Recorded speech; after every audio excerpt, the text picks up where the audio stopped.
I have a particularly close personal connection with Tamil Nadu. Not many of you will know this, and I don't get an opportunity to say it very often, but my elder daughter is married to a lovely Tamil boy. We have two grandchildren. One is 15-year-old, the other is 8-year-old, and they are equally proud of their Tamil heritage as they are of their Punjabi Sikh heritage. So whenever I come into Tamil Nadu, I feel a special affinity. Anyone who comes to talk to you, a gathering like this, would naturally want to be very, very careful. Why? Because this is not a political gathering. And yet, in many respects, it is more important than a political gathering. Because each one of you, whether you are a doctor, one gentleman, doctor came here just now, he is a Padma Shri, which he got 20 years ago. In his daily life, how many people does he contact with? At least, I don't know, maybe on an average, maybe 40, 50 people in a day. If you're a chartered accountant, you come into contact with people. So, if anyone who is interested in the well-being of the state, the well-being of the country, is given the correct perspective in terms of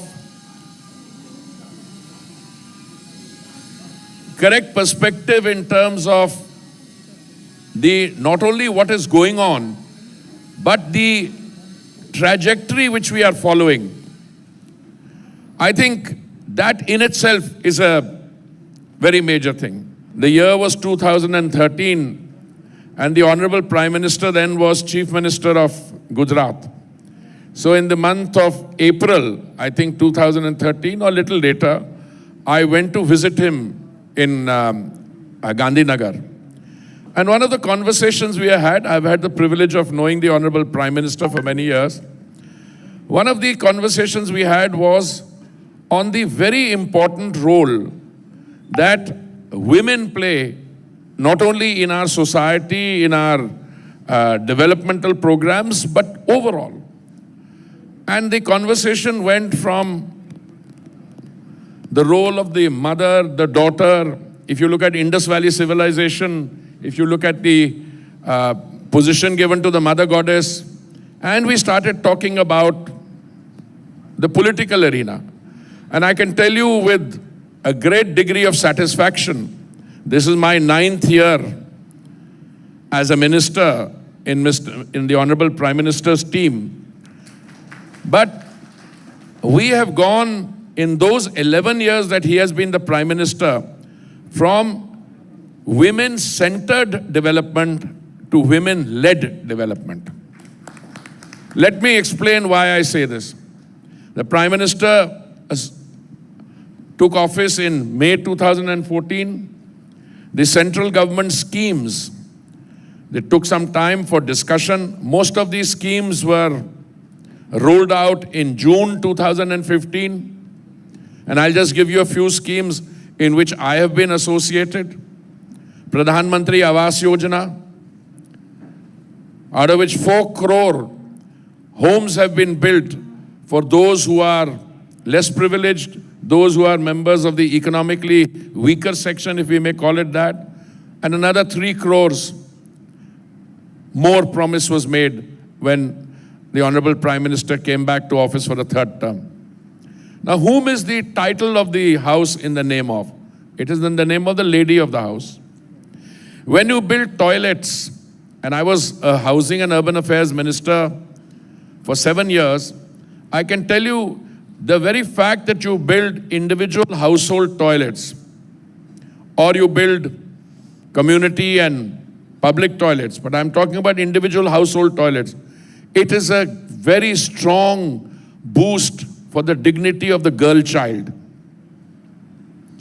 When you talk about cooking medium, I was just telling Madam, the President of the Mahila Morcha, that in 2014, when the Prime Minister assumed office, we had 14 crore gas cylinders in the country. 14 crore, not cylinders, 14 crore connections. From 2014 to January of 2026, the number has gone up from 14 crores to 33 crores, 33 lakhs. Now, if you do a simple calculation that one connection is for one household, and each household has 4 members, then you multiply 33.33 crores with 4 and you come to the entire population. And I can say with reasonable certainty that we have done saturation on gas cylinders. Today, everybody in the country, I am now working on a plan so that anybody can get a gas cylinder within 24 hours. Already 75% of our homes are getting it. And my figures are for 2014 as a starting point, because that is when Modi ji became Prime Minister, and I go to 1st December 2025.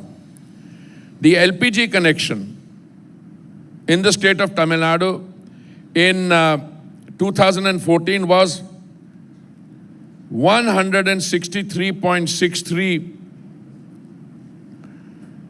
This has to be lakhs. And today, the figure has gone up from 163.63 lakhs to 269.75 lakhs. It's almost double. The Pradhan Mantri Ujjwala Yojana LPG connection, which in 2014 was 0, because the scheme only came in 2016. Today, it has 41 lakh plus Ujjwala connections in Tamil Nadu. The LPG, that is the cylinder distributors numbers, in 2014 was 1,083. Today it is 2,048, doubled. Petrol pumps in 2014 were 443. Today it is 7,980, more than doubled. The PNG connections, this is the natural gas, petroleum natural gas. You see, LPG, which comes in a cylinder, is the product of a refinery. Natural gas is there it was 0, today it is 60,943. LPG bottling plants, it was 19 in 2014, it is 30 now. Today, in addition to that, there are 16 compressed biogas plants set up in Tamil Nadu, and 55 more are under construction. And 11 ethanol plants are operating in Tamil Nadu. I'm sharing these statistics to you just to provide you a sense of direction on the progress that we have made since 2014. But if I share with you the overall global context, I think the figures are even more impressive. Today, the International Energy Agency, which is located in Paris, it has estimated, and when I joined this ministry, I was allocated petroleum and natural gas portfolio about 5 years ago in 2021. The IEA, International Energy Agency, used to say that in the next 2 decades, 20% of the increase in global demand will come from India. That they said in 21. Today they are saying in the next 2 decades, 35% of the global demand will come from India. Why? Because the economy is booming. I mean, the rate of growth in the previous quarter was 8.2%. In the previous quarter before that was 7.8%. All the latest advanced figures saying our figures for last year should be about 7.4, 7.5% GDP growth. Please look around the world and tell me any other major economy which is growing at this rate. I don't know. The fact is, India stands out.